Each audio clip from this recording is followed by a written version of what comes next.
നമ്മൾ New York സ്റ്റേറ്റിലെ buffalo സിറ്റിയിലുള്ള ഒരു cherry blossom Japanese festival കാണാൻ പോവുകയാണ്. എല്ലാവർക്കും അറിയായിരിക്കുമല്ലോ, ജപ്പാൻ്റെ ഭയങ്കര ഫേമസ് സംഭവമാണ് ഈ ചെറി പൂക്കൾ സ്പ്രിംഗ് ടൈമിൽ പൂക്കുന്നത്. അപ്പോൾ അതുപോലെ ഇവിടെ ഒരു ചെറിയൊരു ജാപ്പനീസ് ഗാർഡൻ ഉണ്ട്. നമ്മൾ ആദ്യമായിട്ടാണ് അവിടേക്ക് പോകുന്നത്.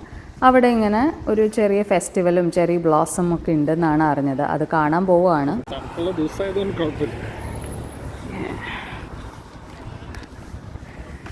ഇനി എത്ര നേരം ഉണ്ടാവോ നടക്കാൻ? നമ്മൾ കാറ് പാർക്ക് ചെയ്തത് കുറച്ച് ദൂരെയാണ്. അവിടെ നിന്ന് ഒരു ഏകദേശം 10-15 മിനിറ്റ് നടക്കാനുണ്ട്. ഒരുപാട് പേരും അവിടേക്ക് പോകുന്നുണ്ട്.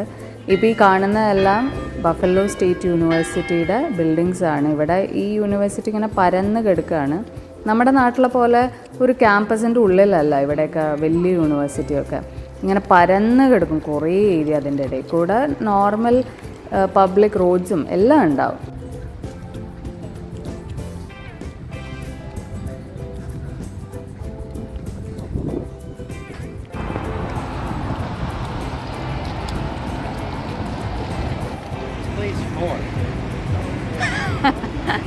തിരക്കൊക്കെ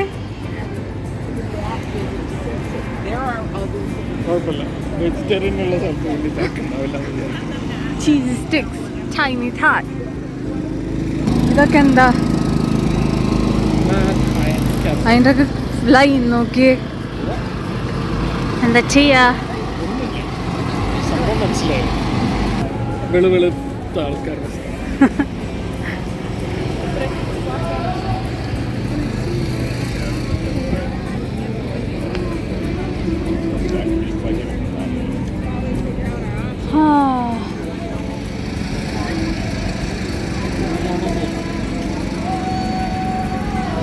എന്തൊക്കെയുണ്ട് വിശേഷം?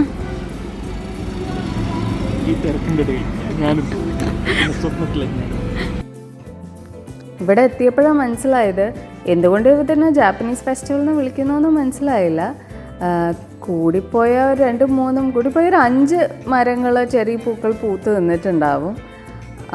പക്ഷെ ഒരുപാട് ആൾക്കാരും ജാപ്പനീസുകാരൊന്നും കണ്ടില്ല, എല്ലാവരും അമേരിക്കക്കാരായിരുന്നു. ഭക്ഷണം കൊടുക്കുന്ന സ്ഥലത്ത് ആ ഫുഡ് ട്രക്ക് ഏരിയയിലും ഫുൾ അമേരിക്കൻ ഫുഡായിരുന്നു. ഒന്നും ജാപ്പനീസ് വലുതായിട്ടൊന്നും കണ്ടില്ല.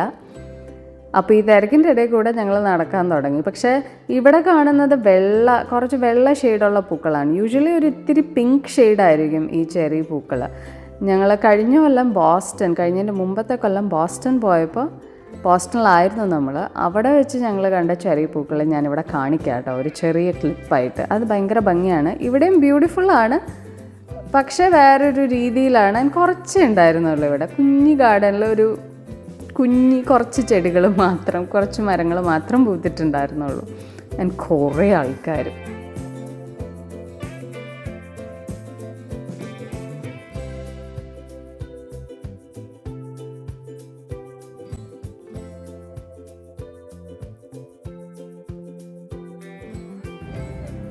എന്തൊക്കെ പറഞ്ഞാലും ഈ കൊടും തണുപ്പിന് ശേഷം നമുക്ക് മഞ്ഞ് പെയ്യാൻ തുടങ്ങിയത് ഒക്ടോബർ മുതലാണ് ഇവിടെ.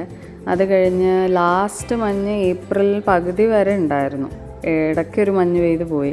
ആ ഒരു കൊടും തണുപ്പ്, അതായത് -20°C ഒക്കെ വരെ എത്തിയിട്ടുണ്ട് കുറേ ആഴ്ചകൾ. അത് കഴിഞ്ഞ് ഈ ഒരു സൂര്യനും വെളിച്ചവും കാറ്റും പൂക്കളും ഒക്കെ കാണാൻ ഭയങ്കര സുഖമുണ്ട്. എത്ര ആളും ഉണ്ടെന്ന് പറഞ്ഞാലും ആ സുഖം വല്ലാത്തൊരു സുഖമാണ്. ഇവിടെ US ഏറ്റവും ഫേമസ് ചെറി കാണാൻ പോകുന്ന സ്ഥലം US ക്യാപിറ്റലായ വാഷിങ്ടൺ DC ആണ്. പിന്നെ ബോസ്റ്റണൊക്കെ കുറച്ചുണ്ടായിരുന്നു. ഇവിടെ നമുക്കതിൻ്റെ ചെറിയൊരു രൂപം. നല്ല ഭംഗിയുള്ള ഒരു ഗാർഡനാണ് കേട്ടോ ഇത്. നേരത്തെ കണ്ട ബിൽഡിംഗ് അതൊരു മ്യൂസിയമാണ്. ഇന്നവിടെ ഫ്രീ ആണ്, പക്ഷെ ഭയങ്കര തിരക്കായിരുന്നു. നമ്മളൊന്നും എൻജോയ് ചെയ്യാൻ അത്ര പറ്റിയില്ല. പിന്നൊരു ദിവസം വേറൊരു വീക്കെൻഡിൽ വരാമെന്നാണ് പ്ലാൻ.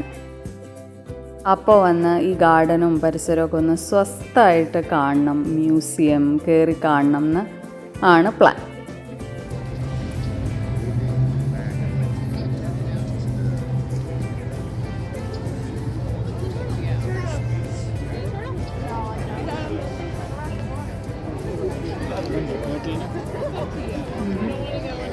നോക്കാം.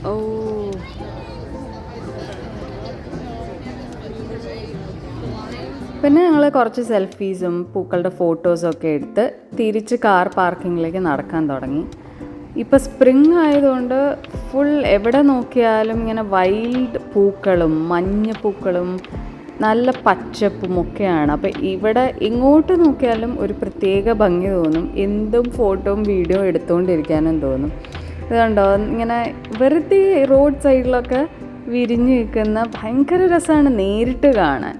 ആ മരത്തിൻ്റെ ഷാഡോ എനിക്ക് എന്തോ ഹാർട്ട് ഷേപ്പായിട്ട് തോന്നി. നല്ല ഭംഗി, ഇങ്ങനെ കിളിർത്ത് വരുന്ന ഇലകളും അതിൻ്റെ ഇടയിൽ കൂടെ മഞ്ഞപ്പൂക്കളും ഭയങ്കര ബ്യൂട്ടിഫുള്ളാണ്. പിന്നെ 10-15 മിനിറ്റ് നടന്ന് തിരിച്ച് കാർ പാർക്കിങ്ങിലെത്തി. കുറച്ച് വെള്ളമൊക്കെ കുടിച്ചു. ഇപ്പോൾ സമയം 3 മണിയായി, ഒന്നും കഴിച്ചിട്ടില്ല. അങ്ങനെ കഴിക്കാൻ ഫുഡ് എന്തെങ്കിലും കിട്ടുമോ എന്ന് നോക്കുമ്പോൾ അടുത്ത് തന്നെ ഒരു നേപ്പാളി റെസ്റ്റോറൻറ്റ് കണ്ടുപിടിച്ചു. അവിടേക്ക് പോയി. നടന്ന് നമ്മൾ തളർന്നു. വെയിലത്തും വെള്ളവും കുടിച്ചിട്ടുണ്ടായില്ല അധികം. പക്ഷെ ഇവിടെ എത്തിയപ്പോൾ നല്ല സുഖമായിരുന്നു. ഒരു കുഞ്ഞ് ക്യൂട്ട് നേപ്പാളി കട.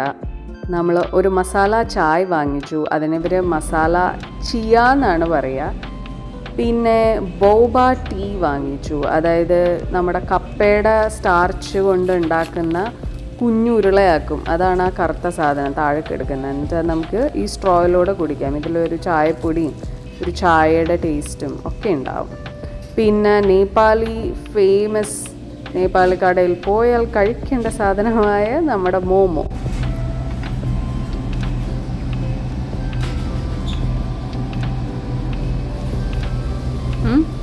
നൈസാ?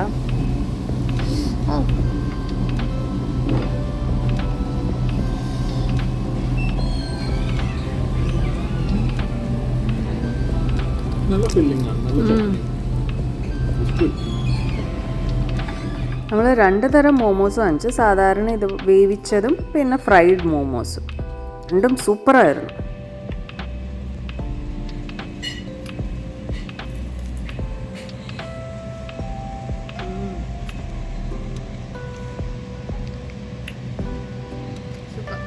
പിന്നെ നമ്മളൊരു ഷ്രിംപ് ഫ്രൈഡ് റൈസ് ഓർഡർ ചെയ്തു. യൂഷ്വലി ഇവിടുത്തെ ഷ്രിംപ് എന്ന് വെച്ചാൽ ഭയങ്കര വലുതായിരിക്കും, ഫ്ലേവർ അധികം ഉണ്ടാവില്ല. ഇത് ചെറുതും നല്ല ടേസ്റ്റുമായിരുന്നു. അങ്ങനെ ഒരു സൂപ്പർ നേപ്പാളി ഫുഡും കഴിച്ച് തിരിച്ച് നമ്മൾ വീട്ടിലേക്ക് വരുന്നതിന് മുമ്പ് കുറച്ച് ഗ്രോസറി ഷോപ്പിംഗ് ചെയ്തിരുന്നു. ഇന്ത്യൻ സ്റ്റോറിൽ കയറി. അത് കഴിഞ്ഞ് ബാക്കി സൺഡേ ഇനി വീട്ടിൽ പോയി ചിൽ ചെയ്യാമെന്ന് പറഞ്ഞ് തിരിച്ച് വീട്ടിലേക്ക് വന്നു.